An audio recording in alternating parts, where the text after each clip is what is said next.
On today's show, it is part 2 with myself and Glen Willis talking about Onyeka Okongwu in deep dive fashion, and it's coming up right now.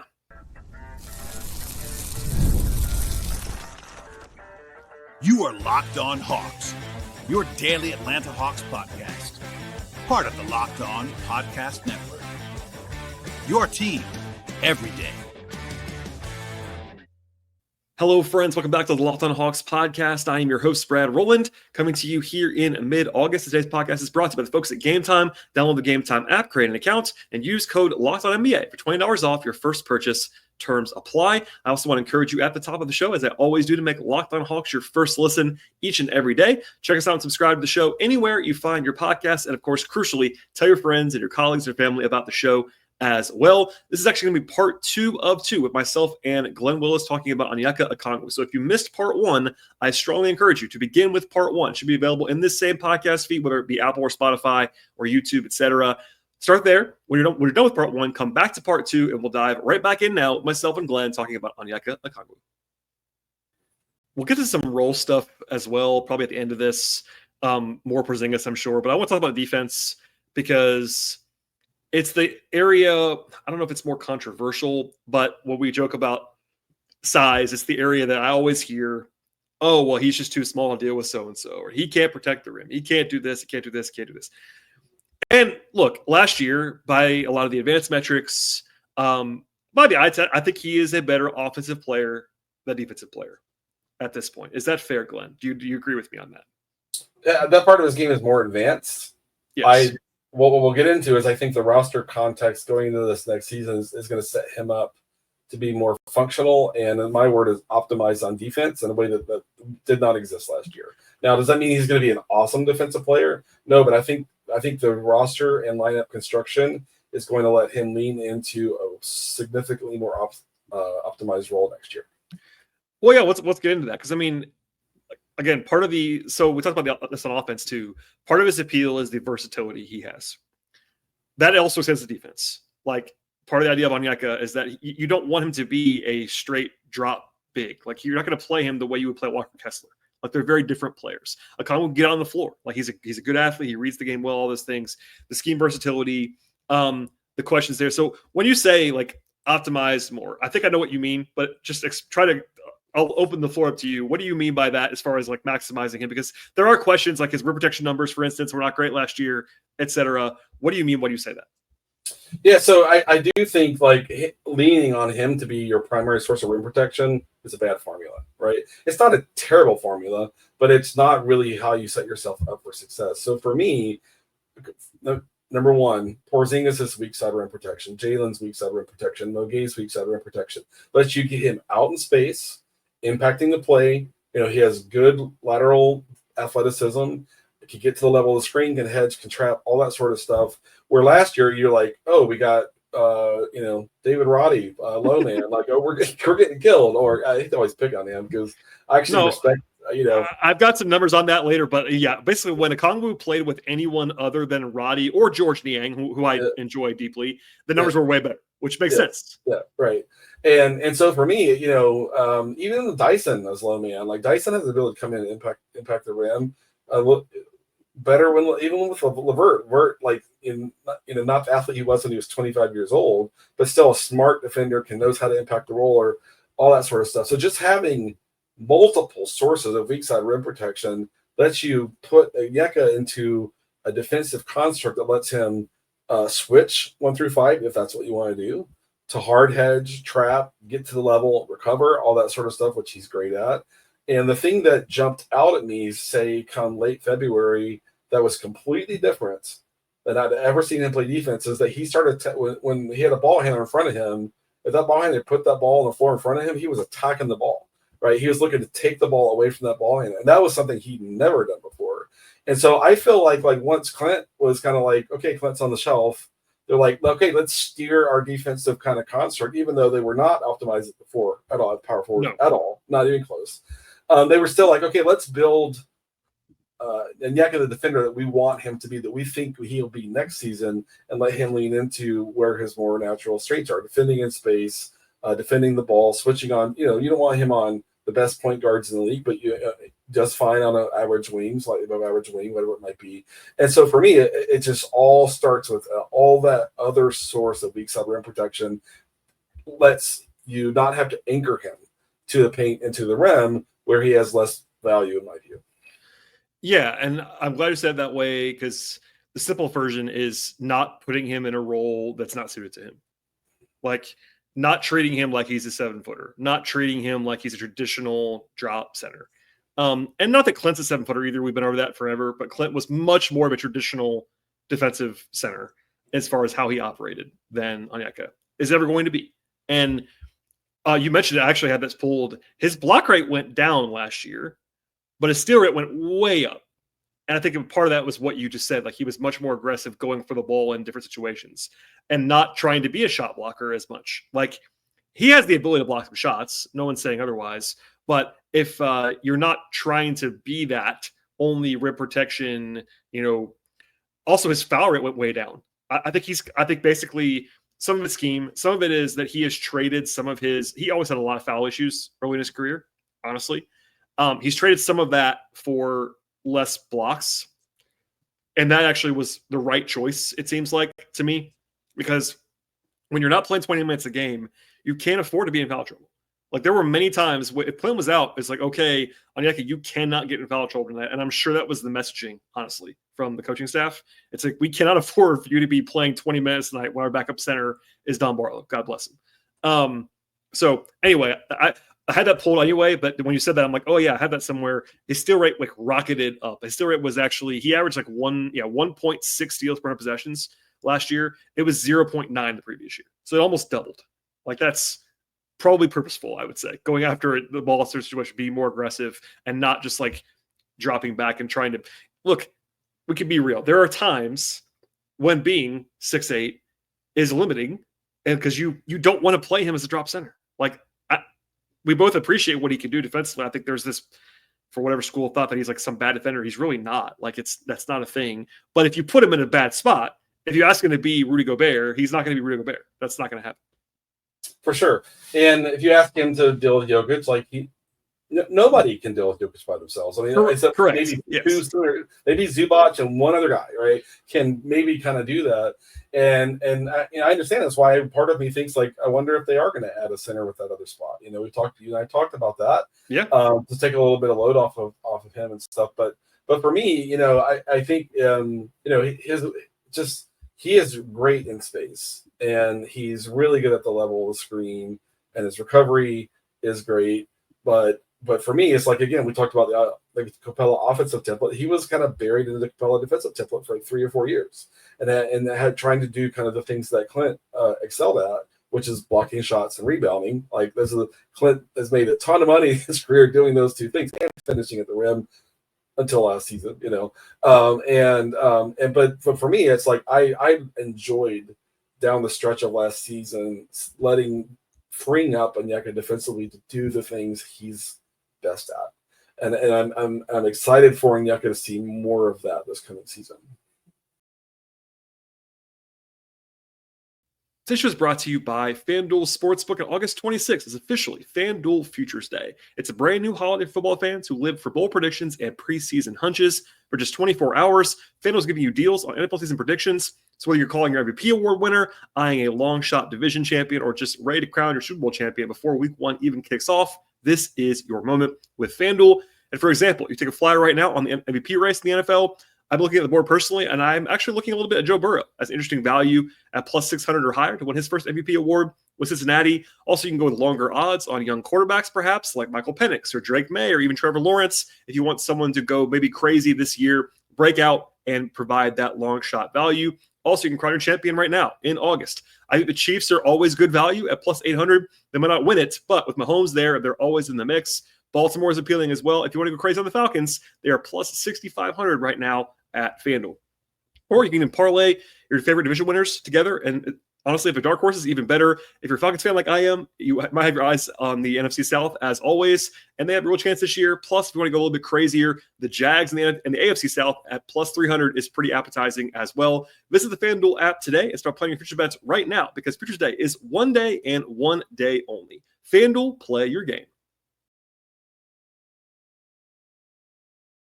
other things defensively that I want to make sure we get to. Oh, he had a career high defensive rebound rate last year. It was about 24%. That's actually really, really good. Like he was 15th in the league in that category. It may not seem like much, but if you remember, and this was true, like the book on Onyeka early in his career was that he was a bad defensive rebounder for a center. And it was true by the numbers. But now that is no longer an issue. Like I made this joke as soon as they signed Porzingis. I bet if you polled Hawks fans and asked them who the better defensive rebounder was between Okongwu at 6'8" and Porzingis at 7'3", they're going to say the wrong one. Because it's Okongwu by a lot. Like it's not even close. And again, it's more to life than being tall, but he is actually a very good rebounder now. And not just offensive. Like he's always good on offense, defensively, more shaky. Not anymore. Like at least the last year and a half or so, he's been a very stout defensive rebounder. Yeah, I mean, part of that is not getting, knowing how to keep yourself clean in rebounding position, not letting the other center kind of pin you under the rim. You know, a lot of it is just being proactive and making sure that you're in a space to kind of control which the area of the floor you're going to try to kind of use the rebound and those things. When he was younger, I mean, if he's up against the big guy, he's just like, the big guy would just kind of clamp down on him and he couldn't even like get off the floor, you know, and he some of his foul issues were rebounding fouls as well and stuff like that. But you know, for me last year, it looked like he just figured out sort of the art of rebounding more so than he had in prior years to, like I said, make sure he has the space he needs, you know, not letting the other center take space away from him, being proactive to own the space he needs to own to be a better rebounder. And those are all the little kind of dark arts we might say of like what it takes to rebound successfully, especially as a smaller guy. So I thought there was a lot of growth in that area as well. Averaging 10 rebounds a game is not nothing. Like that's a good number. And especially impressive for a guy who, you know, who's not 7'1", 7'2", and doesn't have all of that height to just kind of lean on. But I thought he was just more proactive, and I think that proactivity set him up for more success there. And I think it was, you know, I think just more kind of mental development around this is what it takes to be successful in this area of the game, and just saw a lot of growth for him last year in that area. I'm looking at his EPM profile. He was 91st percentile in defensive rebound rate last year. Like that's excellent. I mean, it's just worth keeping that in mind and noting it. Like I said before, steal rate up, block rate down. That's the one area. I mean, it's not a fantasy show, but like if Josh Lloyd was here, he'd be, I'm sure, ranting about that. I think maybe it goes up a little bit more. I think, you know, it's always been a little bit higher than it was last year, but his foul rate, just to put the number on it, I'm trying to put the per minute. So as a rookie, Onyeka averaged 8.2 fouls per 100 possessions, which is incredibly high, obviously. Then it was 7.4. Then it was 6.5. Then 5.5. And then last year, 4.4. So he has like greatly improved his foul avoidance 5 straight seasons. And that matters, especially when you're asking a guy to play more minutes. Like that was one of the sticking things about Clint, is that Clinton was never in foul trouble. And that really does matter when you're playing big workloads. Onyeka can play 30 minutes a game now in a way he probably couldn't have then because he's just able to stay on the court. It does matter. Yeah, I mean, a lot of that is technique, you know, not bringing your hands down when you're trying to block a shot, you know, staying vertical. It's just all the stuff that you hear the color analysts on NBA shows or NBA broadcasts talk about, right? And stuff like it's just cleaning that stuff up just helps you stay out of foul trouble. And knowing when to try to make a play and when like, I can't recover this play and I don't want to take a foul here, especially give them an and one or whatever it is. And so just the judgment of I can still impact this play or not worth a foul here, and letting that kind of be the, you know, kind of a process you work through mentally helps you as well. You know, there's no reason to take unnecessary fouls, especially when, you know, like the teams needing to play 30, 31 minutes a game like they were last year. So I just thought he got smarter, and I don't know which assistant coach works with him. You might know that. I don't. It's changed. It's changed a few times. Yeah. But I believe a lot in the Hawks coaching staff's ability to kind of develop guys, to develop their rapport and the relationships and all that sort of stuff. And to me, it just looks like some, you know, whoever his assigned coach was last year just really was pushing and put smarter, more, you know, clean it up, you know, good judgment, good processing, all that sort of stuff. And I think we saw that growth across the last 2.5 months of the season. And I'm excited for what he might carry over into this year. Yeah, some of the more advanced metrics I said before, like EPM did not love his defense last year. Raptor was a bit higher. DPM, which is that Darko model, it was actually higher as well. One thing I wanted to note, he didn't get to play with Jalen very much last year. And we've covered that ad nauseum. We'll do it even more when we do Jalen's capsule. But the gap between Jalen minutes and non-Jalen minutes at the 4 last year was the Grand Canyon for the Hawks. Part of that was who Jalen is at his strengths. Part of that was who was behind him.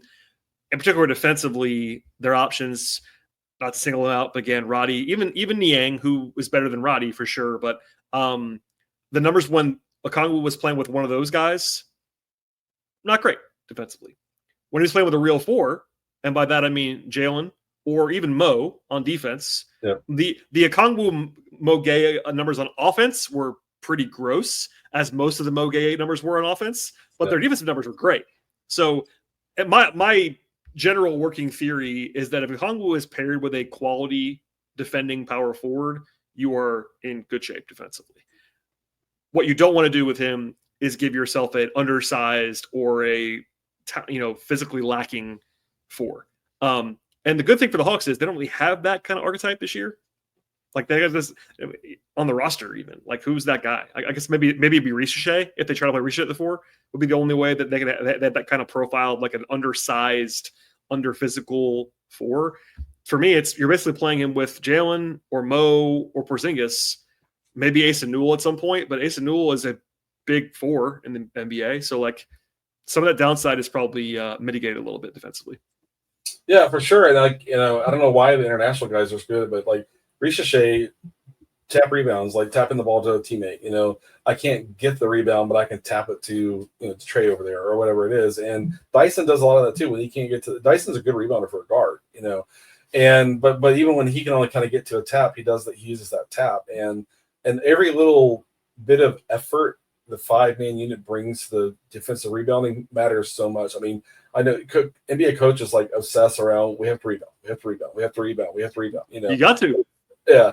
And I mean, it is that you lose games by not rebounding. Like that is NBA coaches believe it's like one of the most important areas of the game that you have to do every single possession. And so they have guys that like, oh, I can't get the rebound. I'm not going to just stay on the floor. I'm going to go put a body on someone. So maybe my teammate can get the rebound. I'm going to go get a tap out rebound, whatever it might be. And they were just more active in a lot of ways that way. And it's going to be, it's going to be interesting to see with the new roster, the new additions that they have, how that continues to evolve. Because NBA coaches will never stop talking about defensive rebounding ever. No.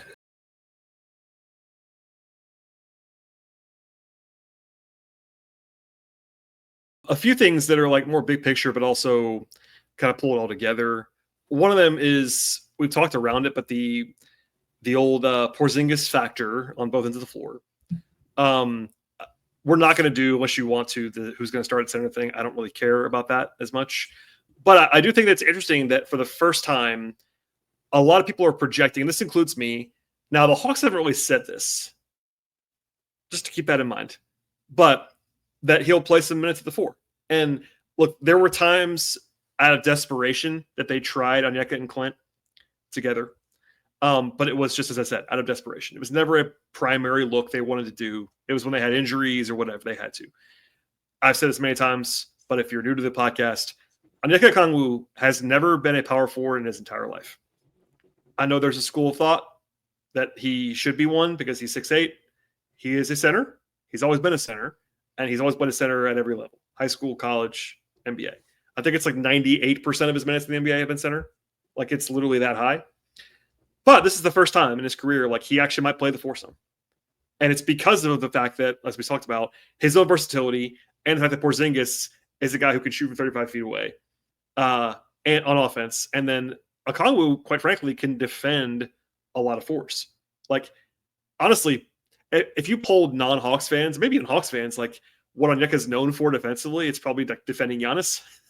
Like he became very known for defending Giannis because he did it. He does it very well. He really does. He always has. Yeah. But I think I teased this a little bit earlier when I said, for me, who you defend is the position you're really playing. If he's playing with Porzingis, he's really the 4 defensively. because Porzingis is much more of a traditional like rim protector, etc. How do you? I mean, we don't want to spend a ton of time on this, but how do you envision that if they do it? Because then it's still an if. Like it's a projection. I think they're going to do it, but they haven't said, "Hey, we're definitely playing Okongwu with the 4 with Porzingis some this year." But what do you make of that whole thing on both ends of the floor? Yeah, we'll pretend for a second that Glen listens to the podcast and he can just laugh. And at I can promise you, Quinn does not listen to the podcast. There are people in the organization that do listen to the podcast. Quinn is not one of them. I'm very confident. Yeah, that's why I said pretend for a second, but he can just laugh, Yes. But for me, I think it is workable. I mean, the league. I want to say for Hawks fans that only watch the Hawks and don't watch the rest of the league, which is totally fine, right? Last year in Miami, they shifted Bam to the 4 and played Khalil Ware at the 5 a lot, right? Now, you go look at Basketball Reference, you can look at the minutes breakdown and don't believe it because Bam was functionally like the power forward last year. Houston has 17 centers on their roster or whatever the number is right now, and they'll play 2 all the time. And the league is kind of shifting back to as long as one of your 2 bigs is skilled, and the Hawks have with Onyeka and Porzingis, they have 2 guys that are skilled. Yep. And it was impossible with Capella because what are you going to do with Onyeka with Capella? Like there's not enough collective skill there to kind of make that work offensively. But I think offensively, Onyeka and Porzingis can work absolutely fine. Can be absolutely fine. On defense, I do think it's going to be a little matchup dependent. I think if they go quote big with Onyeka and Porzingis, another team might go small, go play 3 or 4 guards, and have at it, whatever it might be. So I do think it's going to be game to game, matchup to matchup, context to context kind of dependent. But offensively, I have no concerns about those 2 guys fitting together.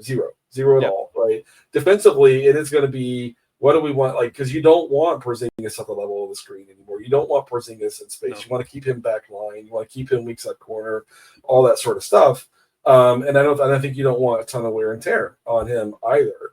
And so defensively, I think it's going to be more contextualized situationally. On offense, I have no concerns about them working together. Zero. Yeah, no, it's so interesting because I remember us talking about 2 big lineups before, and it's not always the case, but most of the time when you're playing 2 bigs together, it's to buoy the defense, not the offense. So It's so interesting that you said you have no offensive concerns, because that's usually the exact opposite. When you play 2 bigs, it's like you're expected to get worse on offense most of the time, and you're trying to get better defensively. But you're right. I tend to agree with you. Like the offense, especially when you throw in Trey, like for me, I would primarily want to play those guys together on offense with Trey. Because you want to have some, as much creation, all those things. And then defensively, having 2 bigs can help you with Trey as well. Like there's some natural stuff there. I think it's going to work. It's smart, as you pointed out, to note that there are a lot of teams playing 2 bigs more. Like Houston was doing it a ton last year. It's a good example. And the Hawks see them twice in the preseason, for instance. We'll get an early look at that maybe. But there are lots of teams that are playing 2 centers or 2 like real bigs together more and more than they were. Like for a long time, the league was kind of pivoting smaller. It's getting bigger again. And there's cycles of this stuff. But even when you play Mo, like if you play Okongwu with Mo Gay, that's basically like playing 2 bigs. Like Mo Gay is a combo big, but he's much more of a traditional big than some. Jalen's a little bit different, but I think Okongwu was prepared for that. I always wanted to ask the question because I think a lot of us are planning on it, but we haven't seen it happen yet. The last thing I want to say, unless you want to tee up anything else you want to, we could definitely do that. Okongwu, this is not what we focused on, but he makes very little money. $15 million this year for Onyeka. He is making less than 10% of the cap for 3 more seasons. As a guy that we've just described for an hour as a clear starting caliber NBA center, that's a heist of a contract. I love the deal when it happened. I think it's proven to be already a really good contract. I just want to say that out loud. I know it's not really what we talk about when you and I get together that much, but it really matters for team building purposes that you have this guy making not peanuts, but like he's making the mid-level exception basically, which is crazy. Yeah. And, and part of that is the way the cap has moved and, those sorts of things. But, I think it is a great value. I think it's just tremendous value. And like I said, I think he's going to have an even better season this next year because I just think the roster context is excellent for what he actually needs around him. And it's going to be fun to kind of see what he can do. I think he's a fun player. I enjoy watching him play. I've enjoyed watching the growth and the development. I know there are Hawks fans that are still like, Glenn, he's still not tall enough, and I'm going to let you. I'll let you have that. I'm not going to fight you, over that. Or whatever. He's not. Like I think if you asked, maybe not him, but if he's 6'11", it'd be easier. You and I talked about the fact that you can't anchor him to the paint and rim and expect that to be where you're going to get the best kind of defensive value out of him. And so that's why all the weak side rim protection is really going to unlock him to do more of what he wants. And so that's you me acknowledging, like, okay, yeah, he's not big enough to play just straight drop. He's not big enough to go deal with Jokic all by himself. He's not big enough to go deal with Zubac all by himself, on and on, right? And that matters. And in that sense, a little bit of validation to folks that are like, they need someone who can deal with those guys. I agree with you, right? Now you can cover things with scheme and all sorts of stuff, but sometimes you just need a dude who's big enough to go deal with that. And and I'll say, over and over, I don't want Porzingis dealing with Jokic. I don't want Porzingis dealing with Zubac, right? It's just really interesting between now and the season, kicks off in October.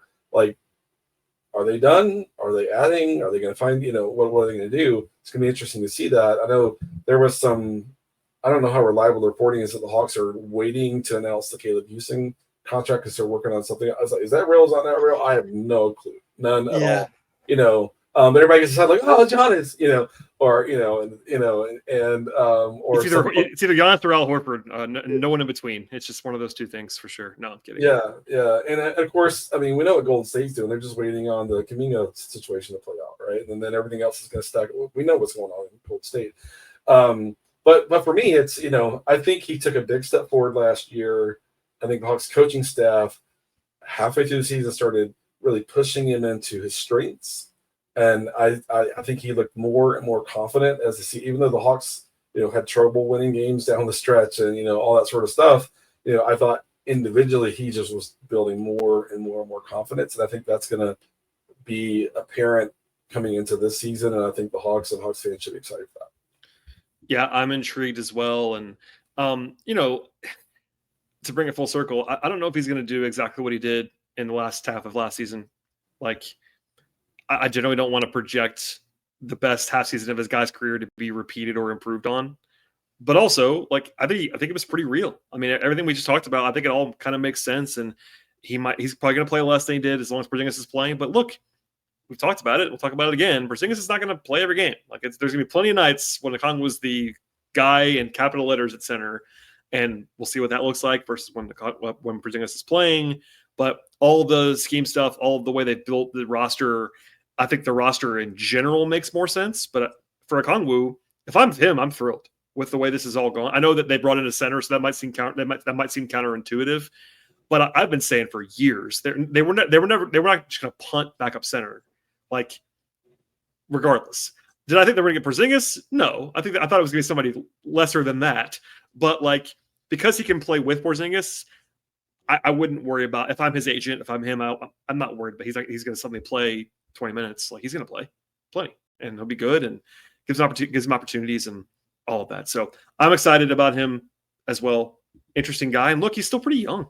I said at the top, but he's 24 still. He turns 25 in December. That's a pretty young player. Like, I think because he's been around forever. He was drafted at 19. People have kind of maybe forgotten that he's young. Like, he's one of the young guys on the team, even with all of what's going on. Yep. Yeah, I'm looking forward to watching him play this year. All right, Glenn. Well, we've done another one. I appreciate you doing this. As I always do when we sign these off, I want to encourage you to share all the places that you produce Hawks content and other content. So what's going on in the Glen Willis universe right now? Yeah, so it's been a couple weeks since we did ATL 29. I think that's going to happen in the next couple of days. I will call Kevin right now. Hold on, let me call him. Hold on, Kevin. Yeah. I'm kidding. Kevin and Tyler, I think, have been watching some of the your European play. I have not. I haven't either yet, but it's my day job is not leaving room for that at all. So I'll have to let them carry that part of the conversation and stuff. But we'll be having another one of those, and then a Patreon. You can find the link to that in both Twitter and Blue Sky.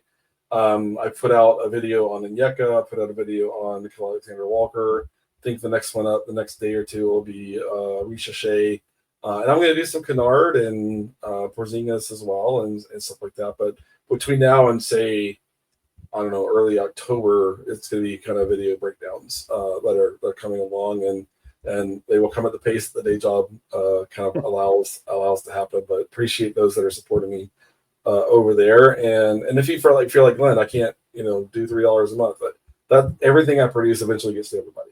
So if I don't want to have this velvet rope kind of. That's not what I do. If you can't support me, great. If you can't, you're still going to get the content. And I love having you over there. So come find me over there if you want. Absolutely. Would encourage people to do that. If you are Hawks fans or just want to learn more about basketball, Glenn knows a lot about basketball, and you will learn things, I promise you, if you follow his content anywhere. And ATL 29, as I always say, is a show that I am subscribed to, listen to every episode of, even if I have a mortal enemy situation with Kevin. Glenn, thank you once again for being here. As for everybody else, please subscribe. I don't know when this is being posted. I will give it a caveat at the beginning of this conversation when it goes up. But stay tuned, subscribe to the podcast, and we'll see everybody next time.